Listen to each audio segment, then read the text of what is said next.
నమస్కారం. దూరదర్శన్ వార్తలకు స్వాగతం. నేను ఉమారాణి. ముందుగా ముఖ్యాంశాలు.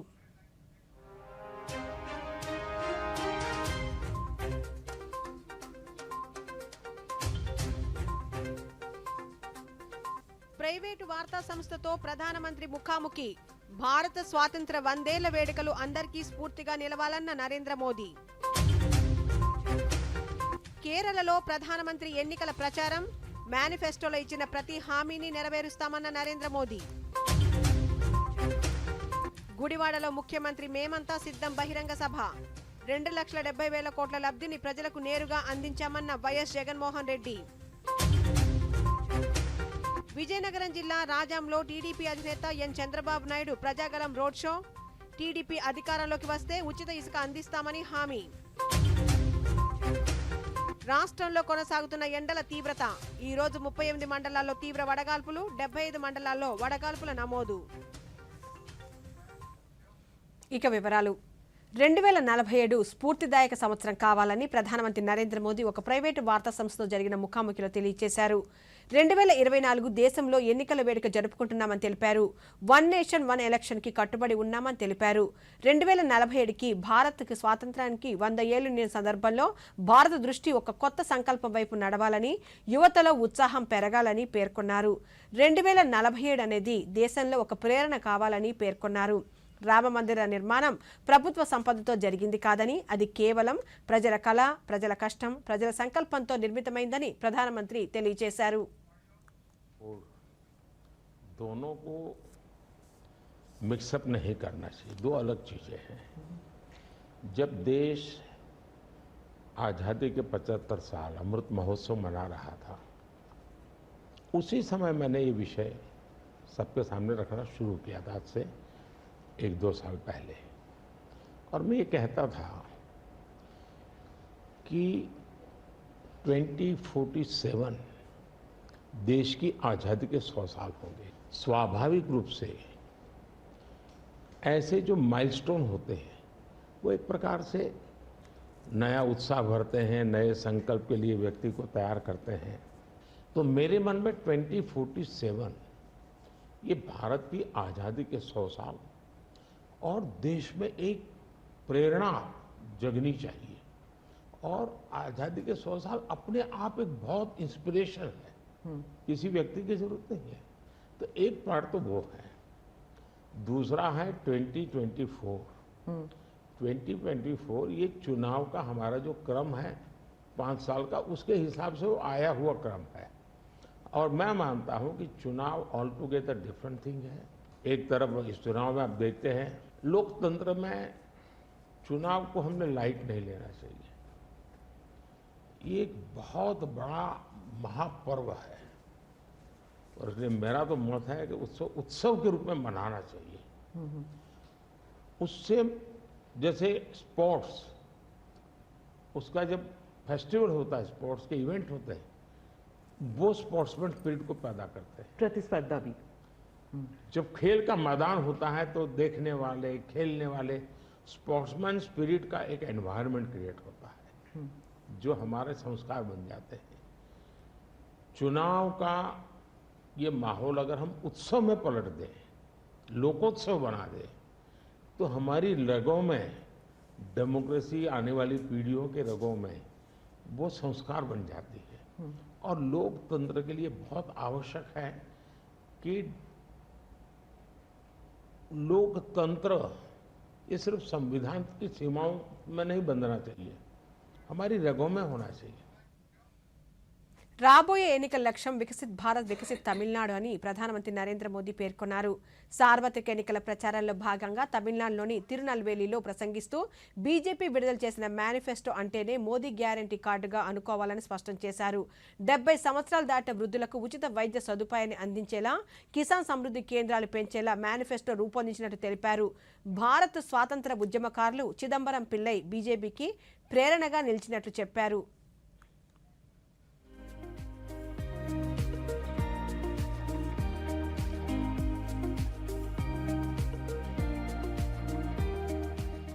दक्षिण तमिलनाडु का ये पूरा क्षेत्र वीरता और राष्ट्रवाद की धरती कहा जाता है। मर्दु ब्रदर्स हो या वीरा पांड्या कट्टा बोपन्न का या वीर मंगई वेलू नाचियार जी हो, इन शूरवीरों ने पूरे जीवन विदेशी शासन के खिलाफ लड़ाई लड़ी। इसी तरह स्वतंत्रता आंदोलन के दिनों में भी मुत्तू रामलिंग तेवर जी से प्रभावित होकर बहुत से नौजवान यहां नेताजी सुभाष के आंदोलन से जुड़े थे।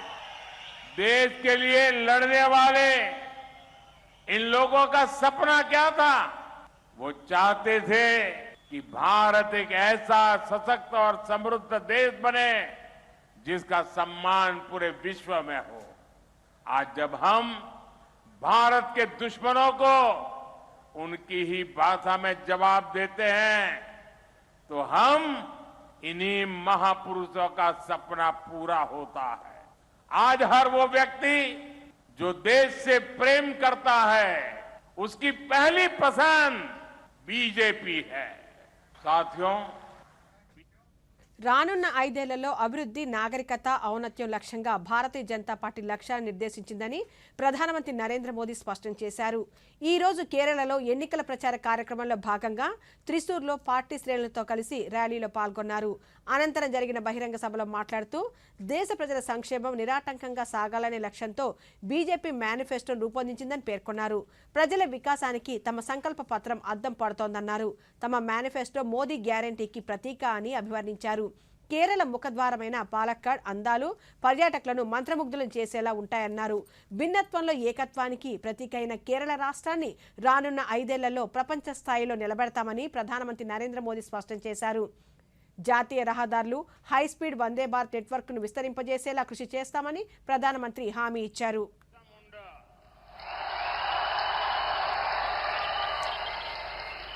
वड़कुमनाथन, त्रिपायर रामास्वामी मंदिर और गुरुवायूर मंदिर की इस पावन भूमि को मैं प्रणाम करता हूं। कुछ ही समय पहले मुझे त्रिपायर रामस्वामी मंदिर और गुरुवायूर मंदिर में दर्शन के लिए आने का सौभाग्य मिला था और आज मैं एक ऐसे अवसर पर आलतूर आया हूं जब चैत्र नवरात्रि का पावन पर्व चल रहा है। इस రాష్ట్రంలో 2,70,000 కోట్ల రూపాయల నిధులను సంక్షేమ పథకాల ద్వారా ప్రజలకు నేరుగా అందించామని ముఖ్యమంత్రి వైఎస్ జగన్మోహన్ రెడ్డి పేర్కొన్నారు. కృష్ణా జిల్లా గుడివాడ నాగవరపాడులో నిర్వహించిన బహిరంగ సభలో ముఖ్యమంత్రి మాట్లాడుతూ ఎన్నికల సంగ్రామంలో తనపై దాడులు జరుగుతున్నాయని, అయితే తన సంకల్పం మాత్రం చెక్కు చెదరదని పేర్కొన్నారు. దాడులకు భయపడేది లేదని, అబద్దాలతో కూటమి ప్రజలను మభ్యపెడుతోందన్నారు. తన గెలుపును ఎవరూ ఆపలేరని ముఖ్యమంత్రి స్పష్టం చేశారు.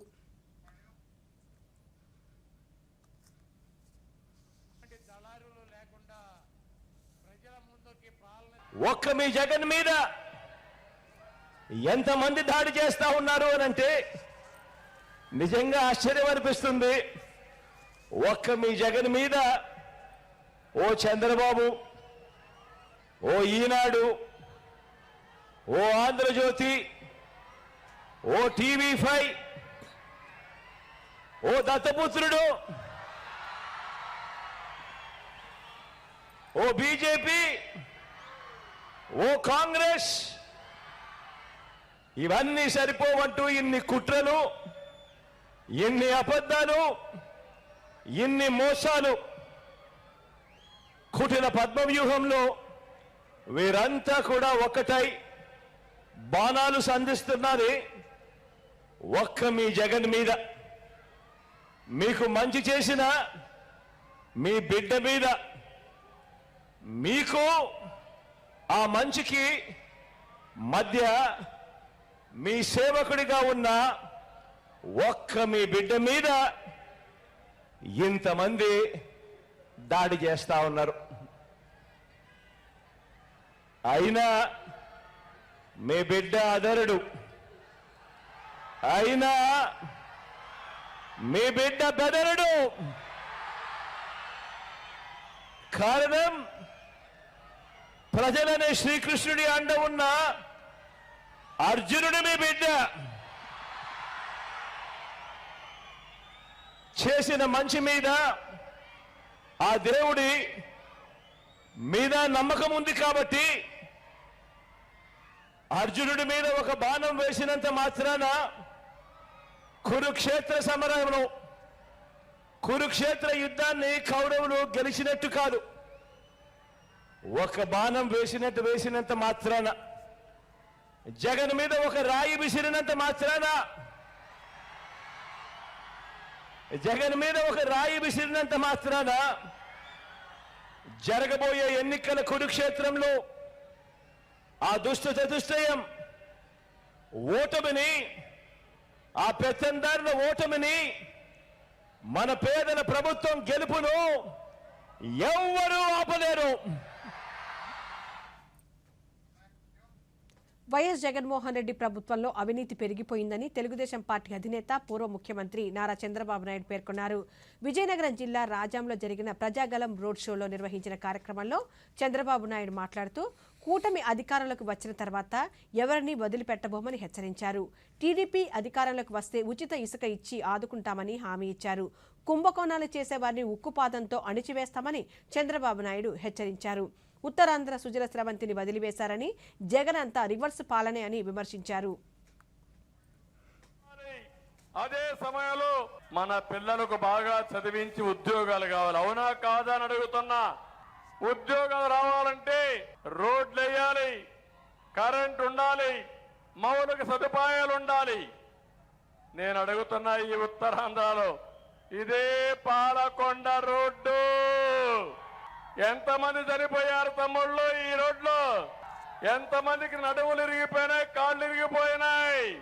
సమాధానం చెప్తారా? వైఎస్ఆర్ కాంగ్రెస్ దొంగలు అని అడుగుతున్నా. ధైర్యం ఉందా అని అడుగుతున్నా. ఓటు అడిగే హక్కు ఉందా అని మీకు అడుగుతున్నా. సాగునీటి కోసం ఉత్తరాంధ్ర సుజల స్రవంతి తెలుగుదేశం పార్టీ హయాంలో 2000 కోట్లు పెట్టాం. పోలవరం నుంచి వంశధార నదుల అనుసంధానం చేయాలనేది ఆలోచన. ఈ ఉత్తరాంధ్ర సుజల స్రవంతి వస్తే నదులన్నీ అనుసంధానం చేస్తే ప్రతి ఎకరాకు నీళ్లు ఇచ్చే అవకాశం వస్తుంది. అలాంటి ప్రాజెక్టు 2000 కోట్లు ఖర్చు పెడితే ఈ రోజు వీళ్ళు ఖర్చు పెట్టింది 5 కోట్లు. తారక రామ తీర్థ సాగర్ 284 కోట్లు ఖర్చు పెట్టాం. వీళ్ళు ఖర్చు పెట్టింది 5 ఏళ్ళలో 76 కోట్లు. మహేంద్ర తనయ ఆఫ్షోర్ ప్రజల అభిప్రాయాలను తెలుసుకుని వారి నుంచి స్వీకరించిన విజ్ఞాపనల మేరకే భారతీయ జనతా పార్టీ తన మేనిఫెస్టో రూపొందించినట్లు ఆ పార్టీ రాష్ట్ర అధ్యక్షురాలు దగ్గుబాటి పురంధేశ్వరి తెలిపారు. రాజమహేంద్రవరంలో ఈ రోజు ఆమె మీడియాతో మాట్లాడుతూ ప్రజామోదంతో రూపొందించిన సంకల్ప పత్ర పేరుతో మేనిఫెస్టోను బీజేపీ ప్రకటించిందని పేర్కొన్నారు. ఇచ్చిన ప్రతి హామీని రానున్న 5 ఏళ్లలో పూర్తి చేస్తామన్నారు. అభివృద్ధి సంక్షేమాల సమ్మేళనమే ఈ మేనిఫెస్టో అని పేర్కొన్నారు. ప్రధానంగా యువత, మహిళలు, రైతులు, మత్స్యకారులు, వృద్ధులు, పేద మధ్యతరగతి ప్రజలను దృష్టిలో పెట్టుకుని ఇది రూపొందించామని తెలిపారు. వచ్చేటువంటి మేనిఫెస్టో ఏదైతే ఉంటుందో దాన్ని తీసుకుని ప్రజల ముందుకు వెళ్ళాలి అని చెప్పి నిర్ణయించడం జరిగింది. కోటి సూచనలు ఏవైతే ఉన్నాయో వాటన్నిటినీ కూడా క్రోడీకరించి ఇవాళ ప్రజామోదం, ప్రజాహితాన్ని ఆకాంక్షించేటువంటి మేనిఫెస్టో తోటి ఇవాళ నిన్న భారతీయ జనతా పార్టీ ప్రజల ముందుకు రావడం జరిగింది. ఎన్నికల సందర్భంలో 2024 సార్వత్రిక ఎన్నికల నేపథ్యంలో ఈ యొక్క మేనిఫెస్టోకి సంకల్ప పత్ర అని వారు పేరు పెట్టారు. ఎందుకంటే సంకల్ప పత్రాన్ని ఎందుకంటే ప్రజాభిప్రాయం తీసుకున్నాము, ప్రజల సూచనలు మేము క్రోడీకరించాము, కానీ వాటిని ఆచరణలో పెట్టేటువంటి సంకల్పంతో, దృఢ సంకల్పంతో భారతీయ జనతా పార్టీ ముందుకు వెళ్ళబోతుంది అనేటువంటి సూచన ఇవ్వడానికి దీనికి సంకల్ప పత్ర అని దీనికి నామకరణం చేయడం జరిగింది. మేనిఫెస్టోని కనుక మీరు చూసినట్లయితే చాలా వరకు పాత్రికేయ మిత్రుల దగ్గరికి వచ్చి ఉంటుంది, కానీ మీరు కనుక ఇప్పుడు ప్రకటనలు.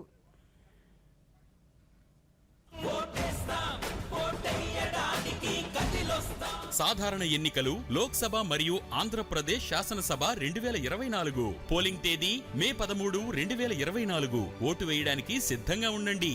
ఎన్నికల పర్వం దేశానికి గర్వం. దివ్యాంగులు మరియు సీనియర్ సిటిజన్స్ కోసం హామీ ఇవ్వబడిన సౌకర్యాలు: ర్యాంప్ మరియు వీల్ చైర్, బ్రెయిలీతో ఎలక్ట్రానిక్ ఓటింగ్ మిషన్, ప్రత్యేక వాలంటీర్, దివ్యాంగులకు ప్రత్యేక క్యూలైన్ ప్రాధాన్యత, సంకేత భాష, దివ్యాంగులకు రవాణా సౌకర్యం. వెంటనే సాక్ష్యం యాప్ ని డౌన్లోడ్ చేసుకోండి. సౌకర్యవంతంగా ఓటు వేయండి. జారీ చేయువారు ప్రధాన ఎన్నికల అధికారి, ఆంధ్రప్రదేశ్. అక్క, జాబ్ దొరికింది. అరే వా, కంగ్రాచులేషన్స్. అయితే ఇప్పుడిక బోలెడంత షాపింగ్. అవును, కొత్త మొబైల్, జీన్స్, జాకెట్. ఆగు రాకుమారా, సాలరీ కంటే ముందే ఖర్చులా? ఇన్స్టెంట్ లోన్ కూడా దొరుకుతుంది. ముందుగా బడ్జెట్ జమ చేయు, ఆ తర్వాతే ఖర్చులు. కానీ అక్క, చూడు, సంపాదనలో ఒక వంతు ఎప్పుడూ పొదుపు చేసుకో, కానీ పార్టీ ఇవ్వకుండా తప్పించుకోలేవు నువ్వు. అక్క, పార్టీ నాది, బడ్జెట్ నీది. ఆర్బీఐ చెబుతుంది, సరైన ఆర్థిక వ్యవహారమే మిమ్మల్ని కాపాడుతుంది. తిరిగి వార్తల్లోకి స్వాగతం. లోక్సభ ఎన్నికల నేపథ్యంలో ఓటర్లను ప్రలోభాలకు గురిచేసే ప్రయత్నాలకు అడ్డుకట్ట వేసేందుకు కేంద్ర ఎన్నికల సంఘం అన్ని చర్యలు తీసుకుంటుంది. ఈ క్రమంలో దేశవ్యాప్తంగా ముమ్మర తనిఖీలు చేపట్టింది. ఇందులో భాగంగా మార్చి 1 నుంచి ప్రతిరోజు సగటున 100 కోట్ల రూపాయల విలువైన నగదు, ఇతర తాయిలాలను అధికారులు సీజ్ చేస్తున్నట్లు ఎన్నికల సంఘం వెల్లడించింది. దేశవ్యాప్తంగా కొనసాగుతున్న తనిఖీలో ఇప్పటి వరకు 4,658 కోట్ల రూపాయలు స్వాధీనం చేసుకున్నట్లు ప్రకటించింది. 2019తో పోలిస్తే ఇది చాలా ఎక్కువని ఈసీ తెలిపింది. అంతేకాకుండా లోక్సభ ఎన్నికల చరిత్రలో ఈ స్థాయిలో ఎన్నడూ ఇంత మొత్తంలో సీజ్ చేయలేదని పేర్కొంది. ఎన్నికల్లో ధన ప్రవాహం, ప్రలోభాలకు అడ్డుకట్ట వేసేందుకు ఈ తనిఖీలు ముమ్మరం చేస్తామని చెప్పింది. దేశవ్యాప్తంగా ఫ్లయింగ్ స్క్వాడ్, నిఘా బృందాలతో సహా సరిహద్దు చెక్పోస్టులు నిరంతరం పనిచేస్తున్నాయని, మాదక ద్రవ్యాల రవాణాతో పాటు నగదు, మద్యం, తాయిలాల పంపిణీని అడ్డుకట్ట వేసేందుకు కృషి చేస్తున్నామని వెల్లడించింది. బీజేపీ మేనిఫెస్టో రాష్ట్రానికి సైతం లాభదాయకంగా ఉందని బీజేపీ రాష్ట్ర ఎన్నికల సమన్వయకర్త పేరాల చంద్రశేఖర్ పేర్కొన్నారు. విజయవాడలో జరిగిన ఎన్నికల సభలో ఆయన మాట్లాడుతూ 80 కోట్ల మంది ప్రజలకు ఉచిత బియ్యం, పేదలకు సొంతింటి కల, కులవృత్తుల వారికి, రైతులకు దిక్సూచి బీజేపీ మాత్రమే అని పేర్కొన్నారు. డబుల్ ఇంజన్ సర్కార్ వస్తే ప్రజలకు మేలు జరుగుతుందన్నారు. After the BJP's manifesto declaration in Delhi yesterday, there is a nice welcoming atmosphere in all over the Andhra Pradesh today. Mainly self-help groups को लखपति दीदी बनाने की जो प्रक्रिया है और जिसका गरीब लोगों को जो घर नहीं है, ऐसा नया 3 करोड़ बनाने की जो वादा बीजेपी मैनिफेस्टो में किया है, और स्वनिधि योजना में जो स्ट्रीट वेंडर्स को 10,000 से 50,000 तक ऋण देने की जो प्रक्रिया है, और मुद्रा योजना में लगभग 20 लाख तक स्मॉल एंटरप्रेन्योर्स को जो वादा किया है बैंकिंग सेक्टर से, ऐसा गरीबी समाज के लिए कई विषय जो बीजेपी का जो मैनिफेस्टो में किया है, इसका पूरा आंध्र प्रदेश में इसका गरीबी समाज में नहीं तो middle class and low middle class में बहुत बड़ा सराहनीय माहौल बना है. मेनली 1 नेशन 1 इलेक्शन और 1 वोटर लिस्ट, इसके बारे में भी बहुत लोगों का अच्छा माहौल यहाँ आंध्र प्रदेश के अंदर बना है. ఉమ్మడి పశ్చిమ గోదావరి జిల్లాలో త్రాగునీటి ఎద్దడి లేకుండా అన్ని చర్యలు తీసుకుంటున్నట్లు జిల్లా పరిషత్ చైర్పర్సన్ గట్టా పద్మశ్రీ పేర్కొన్నారు. ఏలూరులో 7 స్థాయి సంఘాల సమావేశానికి ఈ రోజు నిర్వహించారు. ఈ సందర్భంగా ఆమె మీడియాతో మాట్లాడుతూ పైప్లైన్ మరమ్మతులు పూర్తి చేశామని, ఎటువంటి నీటి సమస్య రాకుండా అన్ని ఏర్పాట్లు చేస్తున్నట్లు తెలిపారు. వేసవి తీవ్రతను దృష్టిలో పెట్టుకుని ప్రజలు ఎండబారిన పడకుండా ప్రజలకు వైద్యారోగ్య శాఖ అవగాహన కల్పించాలని సూచించారు. మరు వస్తుంది కాబట్టి ప్రజలు ఎవరు కూడా ఇబ్బందులు పడకూడదనే ఉద్దేశంతో ప్రతి గ్రామాల్లో కూడా చెరువులు నింపి, అదేవిధంగా ట్యాంకులు ఏదన్నా ప్రాబ్లమ్స్ ఉంటే వాటర్ ట్యాంకులు, పైప్ లైన్స్ ఏమన్నా కూడా ఇబ్బందులు ఉంటే అవి ముందుగానే చర్యలు తీసుకొని ఆ రిపేర్ చేయాలని ముందుగా ఎక్కువగా దాని మీద మేము మీటింగ్ పెట్టడం జరిగింది. RWCSC గారు దానికి స్పందించి ఇప్పటికే చాలా వరకు కూడా చెరువులు నింపాము, పైప్ లైన్స్ ఎక్కడ పాడైనా కూడా అవి రిపేర్ చేసామని ఆయన చెప్పారు. ఇప్పటివరకే చాలా వరకు కూడా రిపేర్లు చేసి వాటర్ ఎక్కడ కావాలో అక్కడ కూడా నింపడం జరిగింది. ఇంకా కొంచెం ఎక్కడైనా ఇబ్బందులు ఉంటే అవి ఈ వారం రోజుల్లో కూడా సరి చేసుకుంటామని ఆయన చెప్పడం జరిగింది. ఈ మీటింగు అన్ని అంశాల మీద జరగడం అనేది చాలా సంతోషంగా ఉంది. ఎందుకంటే ప్రతి విషయం మీద మేము చర్చించడం జరిగింది. కాబట్టి దీనికి సహకరించిన అందరికీ కూడా నా హృదయపూర్వక ధన్యవాదాలు తెలియజేసుకుంటూ, గత 5 ఏళ్ల వైసీపీ పాలనలో శ్రీకాకుళం జిల్లా పాతపట్నం సుభిక్షంగా ఉందని, మళ్లీ వైఎస్ జగన్మోహన్ రెడ్డి ప్రభుత్వాన్ని ప్రజలు కోరుకుంటున్నారని శాసనసభ్యులు రెడ్డి శాంతి పేర్కొన్నారు. దూరదర్శన్తో ఆమె ప్రత్యేకంగా మాట్లాడుతూ ఆరోగ్యానికి, విద్యకి అధిక ప్రాధాన్యతనిచ్చి కోట్ల రూపాయల నిధులతో అభివృద్ధి సంక్షేమ కార్యక్రమాలను విజయవంతంగా అమలు చేసినట్లు ఆమె పేర్కొన్నారు.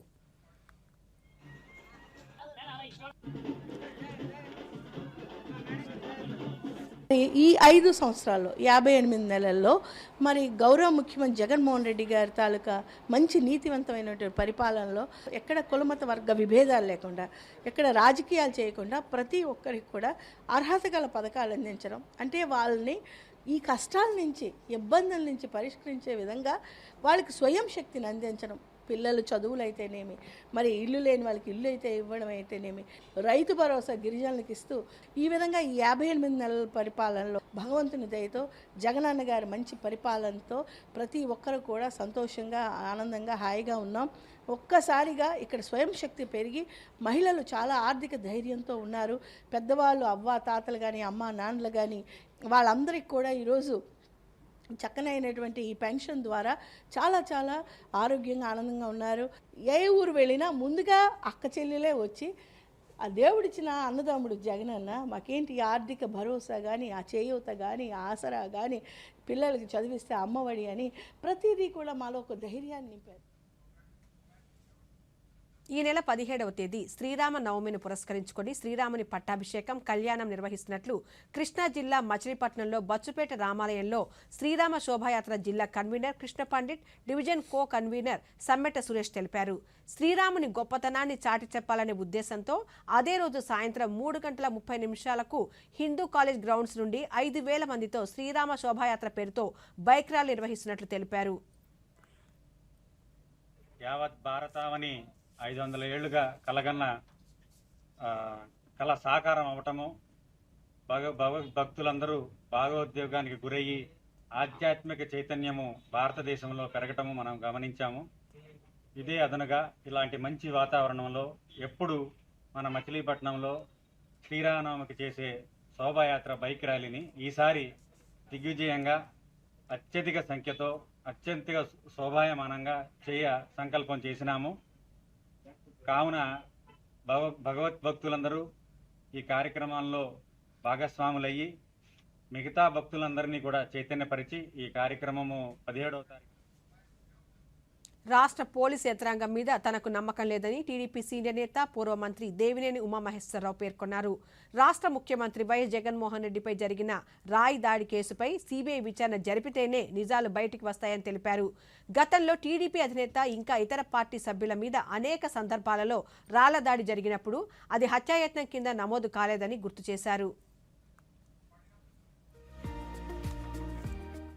ఈరోజు సాక్షి దినపత్రికలో వాళ్ళ కుటుంబ పత్రిక హత్యా ప్రయత్నం అని పెట్టి పథకం ప్రకారం ఒక స్కూల్ 2వ అంతస్తులో దాక్కున్న అగంతకుడు ఒకడే అని తేల్చేశారు.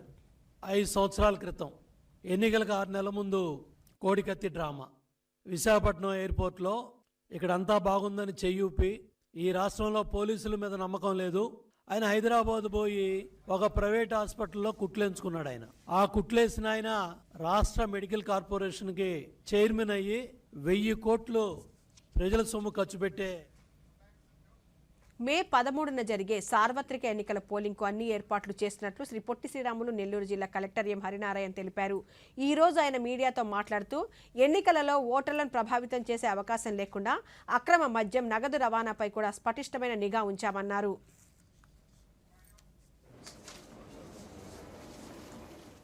అసెంబ్లీ స్థానాలకు సంబంధించిన ఆరోలు వారి యొక్క ఫామ్ 1 నోటీస్ అక్కడ ఇవ్వడం జరుగుతుంది. పార్లమెంటు స్థానంకు సంబంధించి ఇక్కడ ఆరోగా కలెక్టరేట్లో నేను ఇక్కడ ఫామ్ 1 నోటీస్ అనేది ఇవ్వడం అనేది జరుగుతుంది. 18 నుంచి లాస్ట్ డే ఫర్ నామినేషన్ వచ్చేసి 25. పబ్లిక్ హాలిడే తప్ప మిగిలిన రోజు 11 నుంచి 3 గంటల వరకు కూడా ఈ యొక్క నామినేషన్స్ అన్నీ కూడా తీసుకుంటామనేది ఈ సందర్భంగా మీ అందరూ కూడా తెలియజేస్తున్నాను. 26వ తారీఖున మనకు స్క్రూటినీ జరుగుతుంది. విత్డ్రావల్కు సంబంధించి 29వ తారీఖు మనకు విత్డ్రావల్ ఉంటుంది. 3 గంటల వరకు సమయం వరకు పోలింగ్ కేంద్రాల్లో అవసరమైన అన్ని సౌకర్యాలు కల్పిస్తామని ప్రకాశం జిల్లా కలెక్టర్, జిల్లా ఎన్నికల అధికారి ఏఎస్ దినేష్ కుమార్ అన్నారు. గిద్దలు నియోజకవర్గ పరిధిలోని బెస్తవారిపేట మండల కేంద్రంలోని జిల్లా పరిషత్ బాలికల ఉన్నత పాఠశాలలో ఏర్పాటు చేసిన పోలింగ్ కేంద్రాలను ఈ రోజు ఆయన పరిశీలించారు. పోలింగ్ కేంద్రాల్లో అవసరమైన మౌలిక సదుపాయాలను పటిష్టంగా చేపట్టాలని ఆదేశించారు. ఈ సందర్భంగా కలెక్టర్ పాఠశాల విద్యార్థులకు అందిస్తున్న మధ్యాహ్న భోజనాన్ని పరిశీలించారు.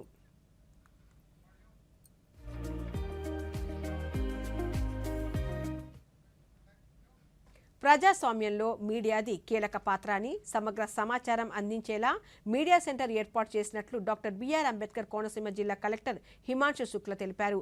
అమలాపురం కలెక్టరేట్లో ఎన్నికలకు సంబంధించి మీడియా సర్టిఫికేషన్ కోఆర్డినేషన్ కేంద్రాన్ని ఆయన ప్రారంభించారు. ఈ సందర్భంగా కలెక్టర్ మాట్లాడుతూ సమగ్ర సమాచారాన్ని ఎప్పటికప్పుడు ప్రింట్, ఎలక్ట్రానిక్ మీడియా, ప్రసార మాధ్యమాలకు అందజేసి ప్రజలకు చేరేలా మీడియా కేంద్రాన్ని ఏర్పాటు చేశామని తెలిపారు.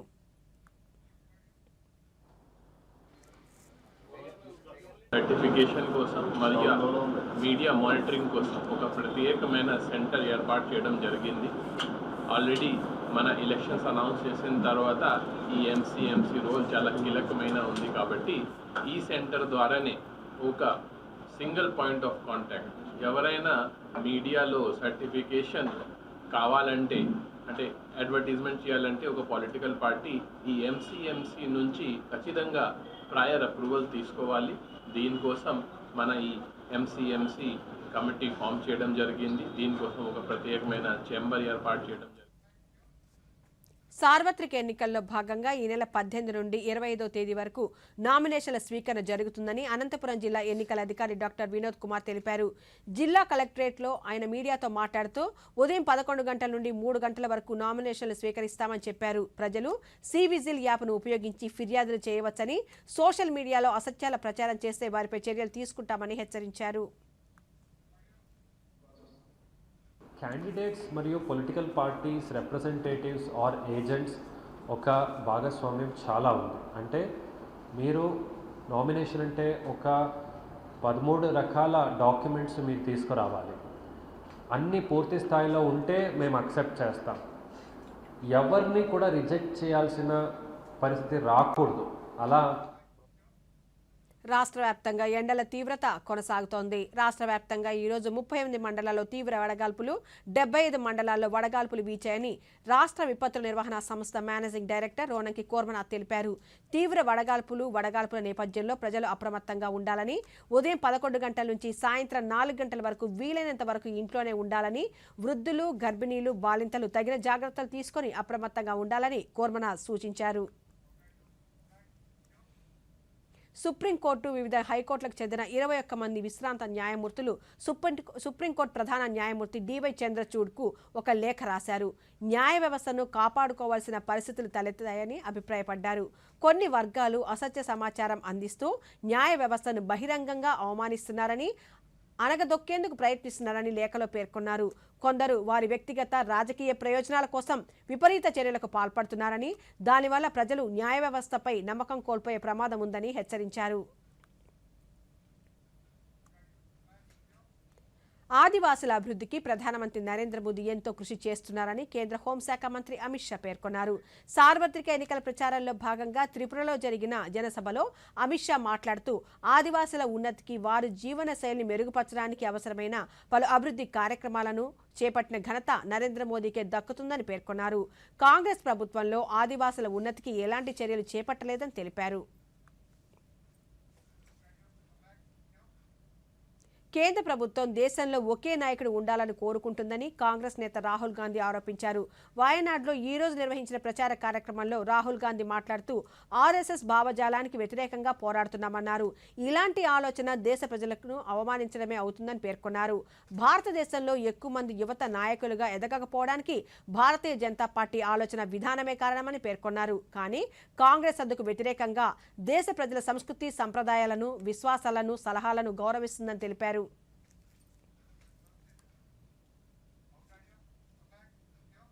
ఈ వార్తలు ఇంతటితో సమాప్తం. నమస్కారం.